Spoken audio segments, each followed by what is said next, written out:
Amém? Então, o tema da mensagem nesta noite é: prepare-se. Amém? Prepare-se.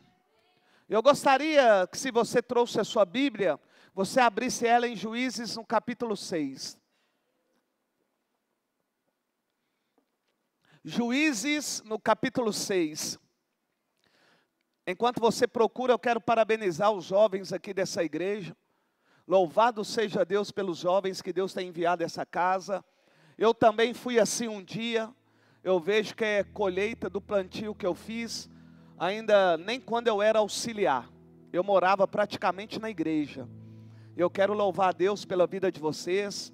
Viu, vocês têm ido em vigílias, vocês têm estado em todos os trabalhos da igreja, têm limpado a tenda. Louvado seja o nome do Senhor, tem ajudado em várias áreas. Que Deus continue abençoando vocês poderosamente. Diz assim a palavra do Senhor, Juízes capítulo 6. De novo, os israelitas fizeram o que o Senhor reprova.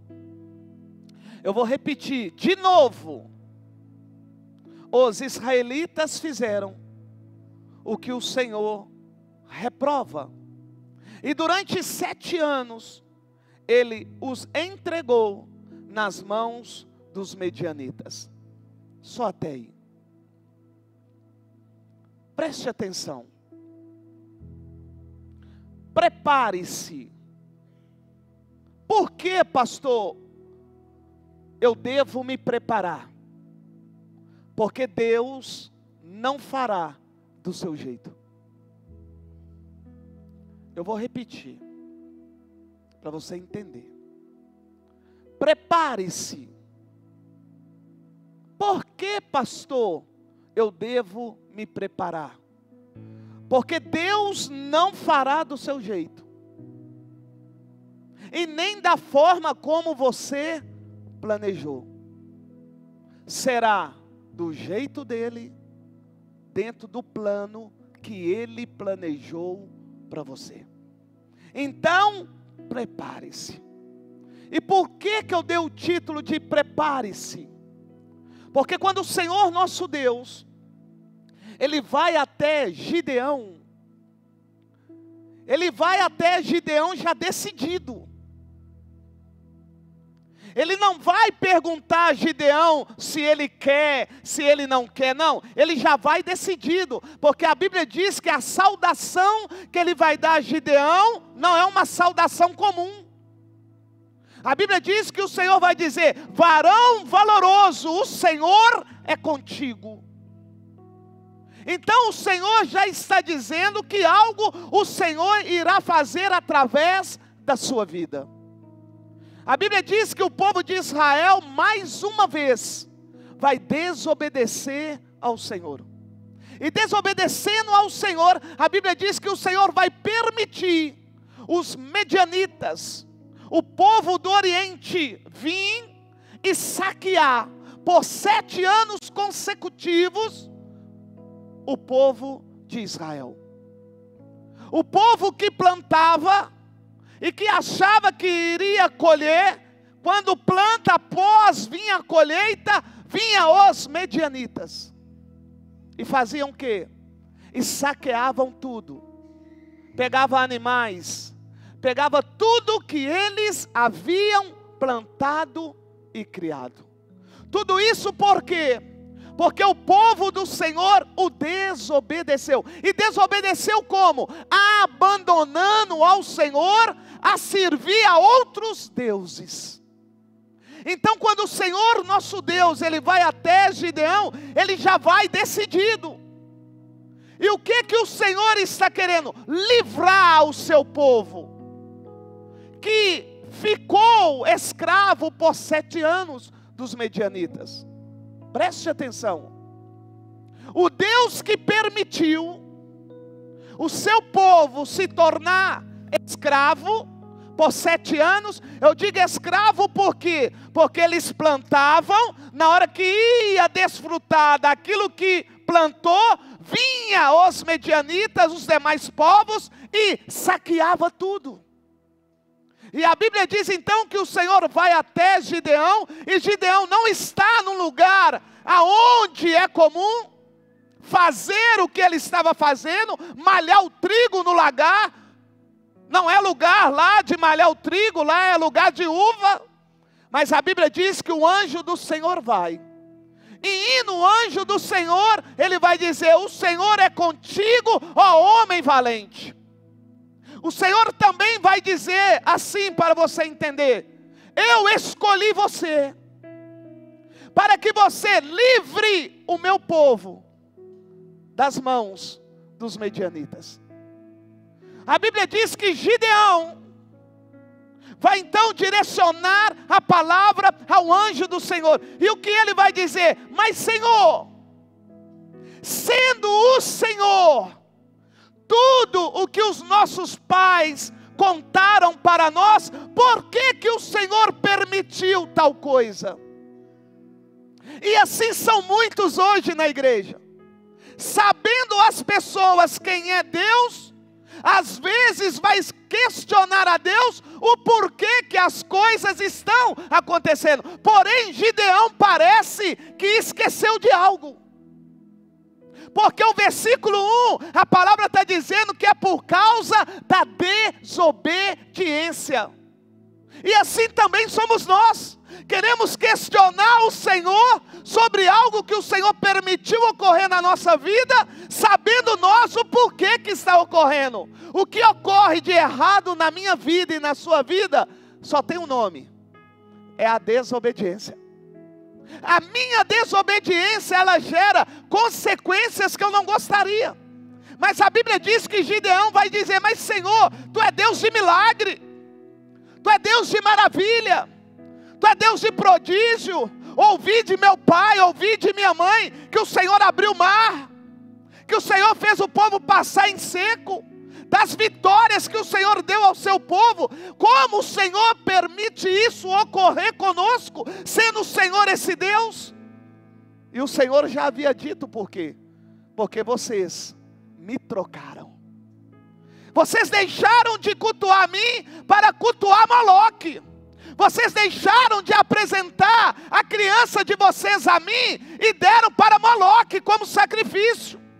E eu não divido a minha glória com ninguém, mas eu, o Senhor, Gideão, eu ouvi o pedido do socorro do povo. E quando eu ouvi o pedido, eu decidi usar você para livrar o povo dos medianitas. A Bíblia diz então que Gideão vai questionar. E o que Gideão vai questionar? Mas Senhor, o Senhor escolheu logo a mim. Eu sou da menor tribo, eu sou da tribo de Benjamim, o menor clã, eu sou o menorzinho. Tem outras que o Senhor poderia ter escolhido. Aí o Senhor vai dizer assim: sou eu contigo, Gideão. Sou eu contigo. A Bíblia diz que Gideão ouve, e mesmo ouvindo que o Senhor é com ele, ele vai querer ter provas que verdadeiramente o Senhor escolheu. E por que Gideão vai querer ter provas? Porque quando Gideão ouve do Senhor que o Senhor o escolheu para livrar o povo de Israel da mão dos medianitas, o que ele tem em mente é que o exército dos medianitas tem 135 mil homens. Então Gideão pensou: peraí, como eu vou enfrentar 135 mil homens?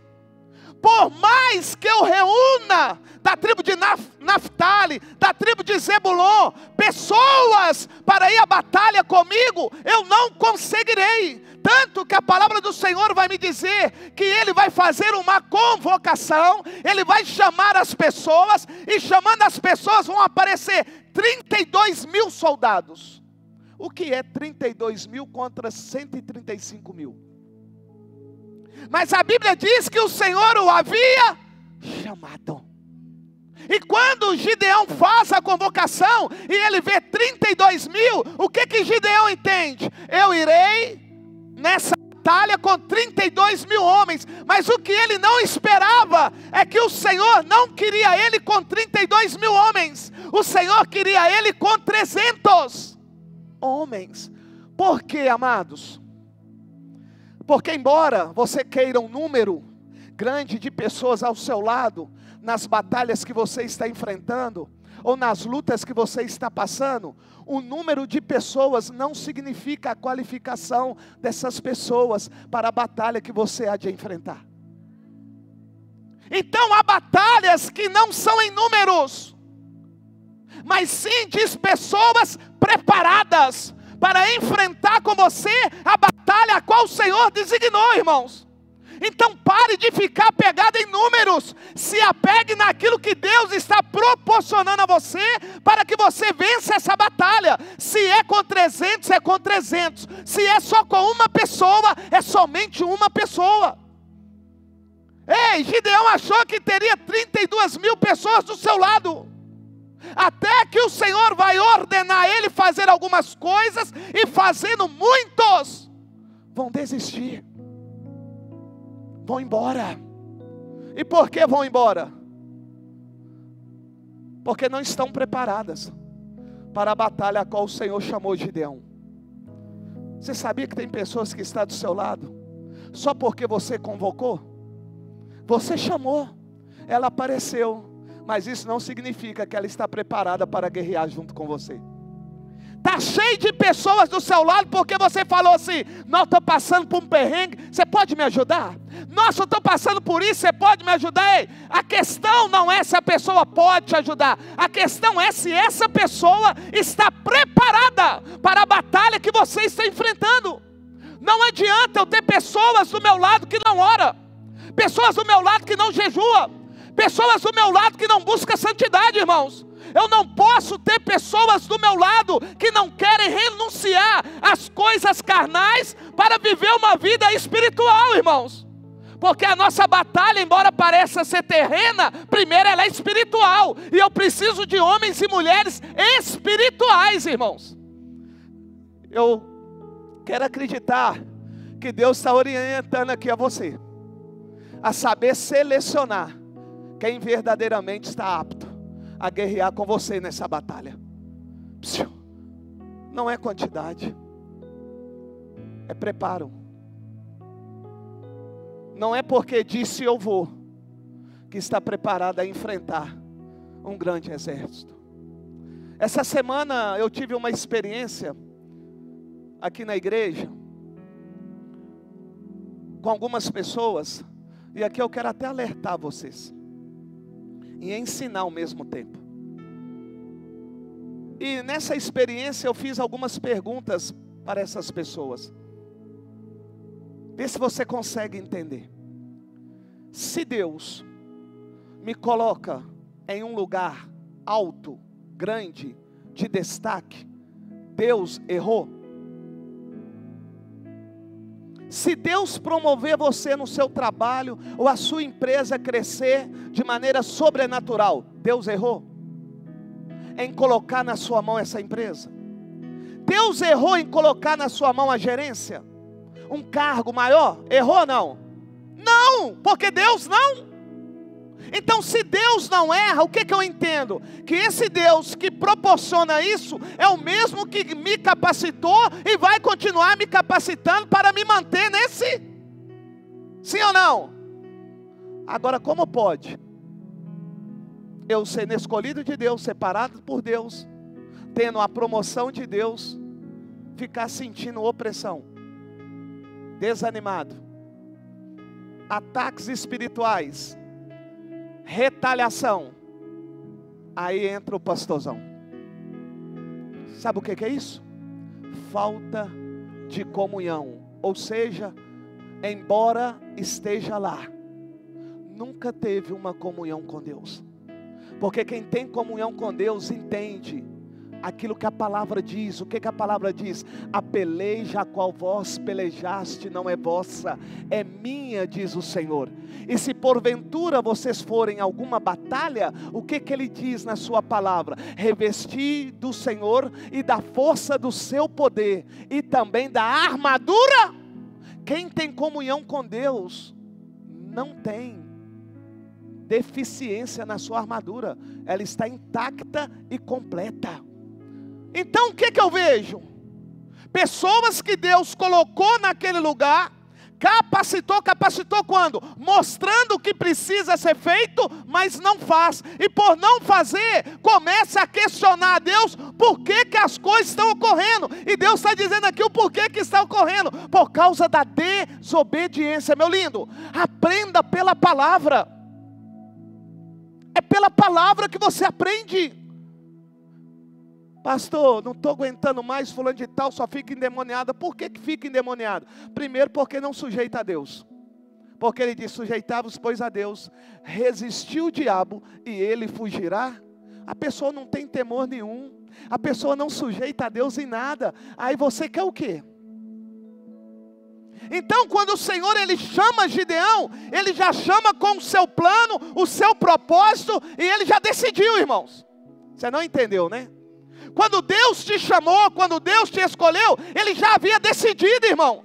E Ele quando escolheu e decidiu, Ele não escolheu errado e nem decidiu errado não, irmão. Porque Deus não erra. Deus não confiou a você algo que você não é capaz de suportar e fazer não. Deus sabe que você pode. O problema então não está em Deus e nem aonde Deus te colocou. O problema está em você, que não acredita que o Deus que te escolheu é o mesmo que capacita, irmãos. E Deus vai ter que mostrar isso para Gideão. Gideão ouviu do anjo do Senhor que ele é valente e que o Senhor está contigo. E a Bíblia diz, irmãos, que mesmo assim, Gideão fez prova com Deus. E assim são muitos hoje na igreja. A todo momento está fazendo prova com Deus, para ver se é Deus mesmo. Será que foi Deus? Será que é Deus que me deu? Não, será que é Deus que me colocou ali? Não sei. Está igual o Gideão. Embora o Senhor já tenha dito, fui eu que abri a porta. E a porta que eu abro, ninguém fecha. E a porta que eu fecho, também ninguém abre. Fui eu, você não orou? Então Deus te deu. E agora que Deus te deu, não faça prova, só faça aquilo que o Senhor ordenou. 135 mil homens. Gideão está pensando, olha, eu tenho uma chance. Estou indo com 32 mil. Só que a Bíblia diz que só fica 300. Por que só fica 300? Porque Deus não divide a glória dele com ninguém. Se Gideão vai com 32 mil, Gideão poderia dizer que foi ele que venceu a batalha. Mas quando você coloca 135 mil homens contra 300, não tem como você falar que foi você. Só o sobrenatural de Deus para dar vitória. O que Deus requer de mim e de você é que toda honra, que toda glória seja dada somente a Ele. Não importa a batalha que você vai enfrentar, se Deus te colocou nela, não se iluda com o número de pessoas que vão estar do seu lado. Porque nem todas estão aptas a guerrear com você, embora esteja do seu lado. Isso é sério, irmãos. Está lá na sua casa todo dia, ora, mas não está pronto para a batalha espiritual. Está com você, aconselhando você, mas para a batalha que você vai batalhar, não está preparada. Não confunda as coisas, irmãos. O mundo espiritual não dá lugar para a gente relaxado. O mundo espiritual é muito sério, irmãos. Então não pense você que uma amizade vai vencer aquele que é um leão. Finge que é um leão, procurando uma presa para ser tragada. A Bíblia me diz também de um outro homem. Eu quero dar aqui 2 exemplos nessa noite de livramento. O primeiro foi Gideão. Deus usou Gideão e mais 300 homens para livrar o povo do Senhor. Agora a Bíblia me diz que o Senhor vai escolher um homem para livrar o seu povo dos filisteus. Um homem. Os filisteus, só de carros de guerra, eles tinham 30 mil carros de guerra. Cavaleiros, homens montados no cavalo, 6 mil. O exército dos filisteus não se compara com o exército dos medianitas, mas a Bíblia me diz que é como a areia da praia. Quando o Senhor nosso Deus vai até Manoá, na sua casa, e vai dizer a Manoá quem será o seu filho, O Senhor está dizendo assim: eu, Senhor, escolhi um único homem para dar início à libertação do meu povo contra os filisteus. Eu só quero que você faça isso. Não beba vinho, não corte o cabelo do menino, porque ele é consagrado a mim. Então desde o ventre ele já era consagrado. Ele nasce, a Bíblia diz que esse homem é cheio do poder de Deus pelo Espírito Santo. Ou seja, aquilo que 1000 soldados fazia, ele fazia sozinho. Por quê? Porque tinha ele o poder do Espírito Santo sobre ele. Eu estou querendo mostrar a você que quem decide, quem escolhe, quem vai nas suas batalhas, embora você pense que é você, não é você, é Deus. É Deus que escolhe. É Deus quem separa. A Bíblia diz que ele vai lá e separa quem? Sansão. Sansão é a pessoa capacitada por Deus para dar início à libertação do povo de Deus. Irmãos, não era 300, também não era 32.000 pessoas, um único homem. Eu acho que você não entendeu. Você sabia que você pode ter sido escolhido por Deus como a única pessoa capacitada por Deus para libertar os da sua casa? E às vezes você está esperando mais pessoas da sua casa para se unir a você, para que a sua família seja liberta. E Deus está dizendo: eu escolhi você, eu capacitei você, só faça aquilo que eu te ordenar que vai dar certo. Aí o Senhor traz à nossa memória o que Sansão fez que nós não devemos fazer. O que Sansão fez? Brincou com aquilo que não se pode brincar. Com a unção a gente não brinca. Com o poder de Deus também a gente não brinca. Com o Espírito Santo a gente também não brinca. Viu? Tem pessoas brincando com a unção que Deus deu. Tem pessoas brincando com o Espírito Santo, que é o próprio Deus. E quando a gente brinca com a unção e com o Espírito Santo, fazendo da unção uma brincadeira, um enigma, preste atenção, o que ocorre com essa pessoa é que quando ela vai brincar novamente com o seu inimigo, ela não sabe que aquele poder que o protegia do inimigo não protege mais. Muitas pessoas caíram e estão caindo e vão cair porque estão brincando com unção, estão brincando com o Espírito Santo. E o argumento delas é: eu fui escolhido, eu fui chamado, eu fui separado. Vou dar um outro exemplo. Deus me usa, Deus me revela, eu ponho a mão, fulano é curado, eu oro, fulano é liberto. E aí vai, até o dia que vai orar de novo, e o demônio vai dizer: quem é você? Não vou sair. Aí você, achando que está com a unção, vai perguntar: por que você não vai sair? Deus é comigo. Aí o demônio, eu fico imaginando o demônio: Deus é com você?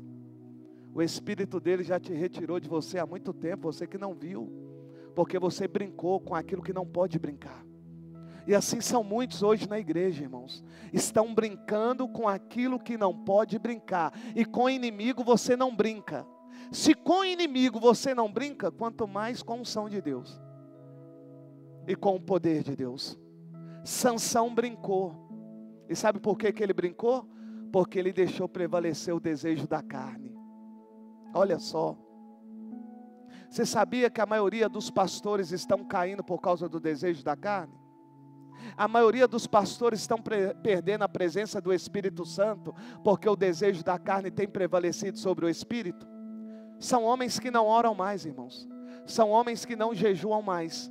São homens que só estão visados no dinheiro das pessoas, e não na comunhão com Deus, na intimidade com Deus. São homens como Sansão, que receberam do Senhor uma unção, mas que no decorrer da sua vida passou a brincar. O que é brincar? É eu desejar aquilo que eu não posso desejar. Eu, como homem casado, eu não posso desejar a mulher do irmão. Eu, como homem casado, eu não posso desejar a mulher do irmão, seja da igreja ou fora da igreja. Eu, como homem casado, eu não posso ficar tendo telefone das irmãs da igreja. Eu, como homem casado, não posso fazer visita à sua casa, você, mulher, sem o seu marido estar presente. Está errado. Seu marido não está presente, eu vou lá sozinho fazer visita? Não, eu sou homem casado. Homem casado é casado a toda hora e até a volta de Jesus. Mas o que os homens estão fazendo? Até mesmo as mulheres estão fazendo, estão dando vazão ao desejo da sua carne. E aonde vem o desejo da carne? Na cobiça. Pastoras se vestindo como mundanas, fazendo surgir o desejo carnal nos homens. Pastores com as suas vestimentas induzindo mulheres a pecarem, desejando. Isso é desejo da carne. Embora um dia recebeu a unção, tiveram a promessa, mas deixaram e estão deixando o desejo da carne prevalecer. E quando o desejo da carne prevalece, sabe o que ocorre, irmãos? Quando eu vou enfrentar o inimigo me prende. O desejo da carne é capaz de te prender, mesmo você tendo recebido de Deus um chamado. Isso é sério, hein? Aquele homem que era perfeito agora não vai ser mais, vai ser cego. Aquele homem que tinha unção agora não vai ter mais, irmãos, porque brincou.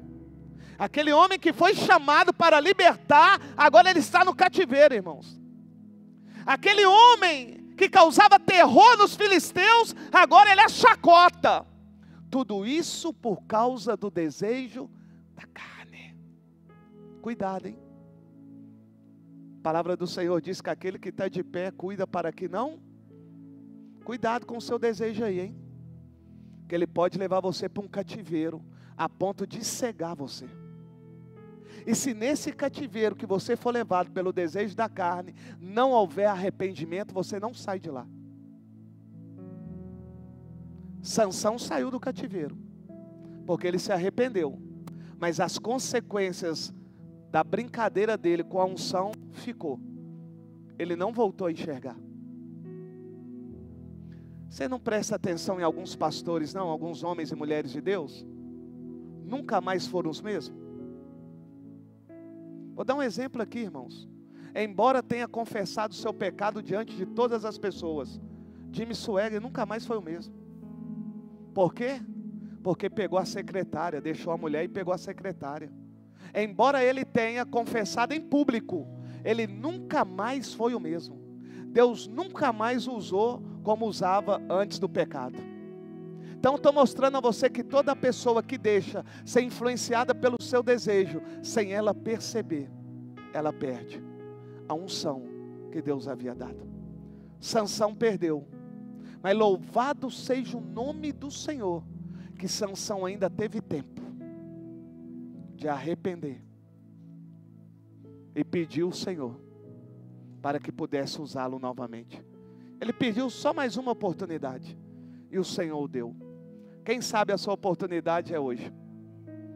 Deus está dando a você essa oportunidade de você se arrepender, de você confessar o seu pecado. Não é para mim, eu não sou padre. Padre também não tem que confessar pecado para ele. Embora a Bíblia diz, confessa um pecado uns aos outros para que seja sarado. Mas pastor não tem poder de perdoar para a salvação. Quem tem é Deus, irmãos. E nessa noite Ele está te chamando. Arrependa-te, como diz a palavra, né? Lembra-te de onde caíste e volte à prática do primeiro amor. O Senhor te chamou, Sansão. Só que você brincou, Sansão.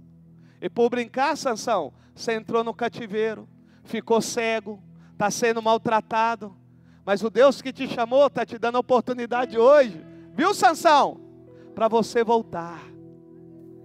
E sabe o que é extraordinário nessa passagem bíblica? É que Sansão está no cativeiro. Pessoas estão vigiando ele, fazendo chacota com ele, e eles não percebem que o cabelo está crescendo de novo. Eles não percebem. E quando eles vão perceber, já é tarde.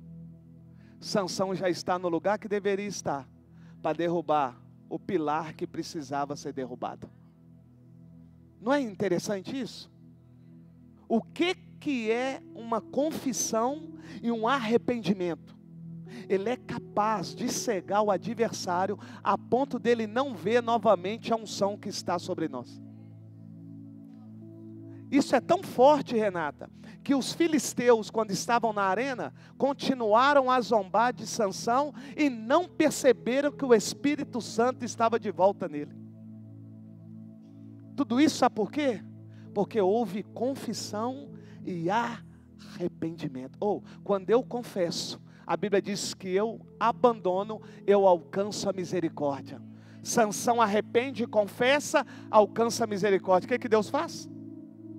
Cega os inimigos. Eles não conseguem ver que Sansão está com o cabelo grande. E a Bíblia diz que vão colocar ele no lugar aonde deveria ser colocado. Ele vai empurrar os pilares e o que vai ocorrer? Aquilo que Deus havia prometido. Deus prometeu, não prometeu? Cumpriu ou não? Cumpriu. Porque Ele não é homem para que minta. Ele cumpre com aquilo que Ele fala e promete. Então nesta noite, o Senhor quis mostrar para você, Sansão, que embora você seja escolhido, separado, ungido, tenha recebido a unção, se você ficar brincando com a unção, você vai cair. O Senhor também quis dizer para você que está numa batalha espiritual, que não é quantidade, é qualidade. São pessoas preparadas por Deus para estar junto com você, para enfrentar o maior adversário da sua vida. Vou repetir, não é quantidade. Para de querer 32 mil. Queira somente aquelas pessoas que Deus falou para você ter do seu lado. Irmãos. E quando Deus te ordenar fazer alguma coisa, como Ele já ordenou, não tenha medo não. Faça aquilo que Ele te ordenou. E eu te oriento ainda mais. Para de perder tempo questionando ao Senhor. Só faça aquilo que Ele ordenou que vai dar certo, irmão. Nós iremos para casa. Eu disse que a mensagem também era pequena. 30 minutos eu falei. Nós iremos para a nossa casa. Será mais uma semana, se o Senhor assim quiser, que tenhamos essa semana. Uma semana de luta, mas também de vitória. Semana de aflições, pode ser. Também teremos paz, porque esse é o nosso Deus. O que eu quero dizer aqui é que vocês se encorajam no Senhor, na palavra do Senhor, para vocês serem aquilo que o Senhor diz que você é. Nós somos mais que vencedores, irmãos. Então o problema não está em Deus, o problema está em nós. Fica de pé no seu lugar.